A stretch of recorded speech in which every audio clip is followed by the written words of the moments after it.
बाबा दुआरवा लवंगिया के पेड़वा हो, लवंग चुवेला सारी रात, लवंग चुवेला सारी रात। घोड़ावा चढ़वले अइले दुल्हा सुंदर दुल्हा, नीरे खेले लवंग के फूल, नीरे खेले लवंग के फूल।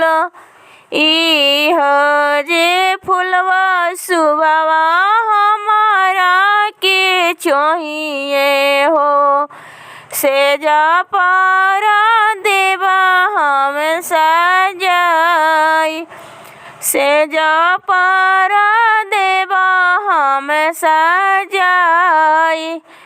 एतना बचन जब सुनेली सुंदर सुहवा, लांगा उठेली झहराई, लहंगा उठेली झहराई। इहो जे फुलवा हमरा भैया के हउए हो, भौजी के सेजा पर सजाई, भौजी के सेजा पर सजाई।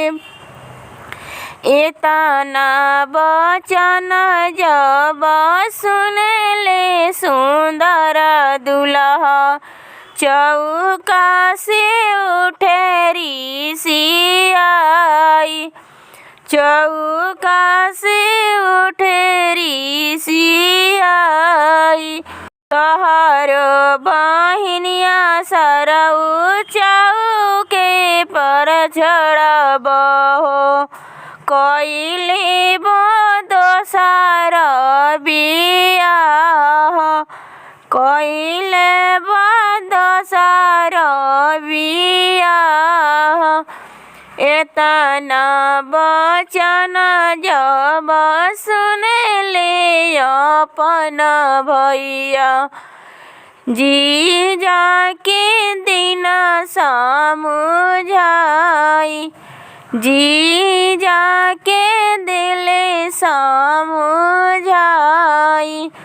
हमारो बहिनिया जीजा हवी रे नादनवा हो, उनका के कई दिन माफ, उनका के कई दिन माफ।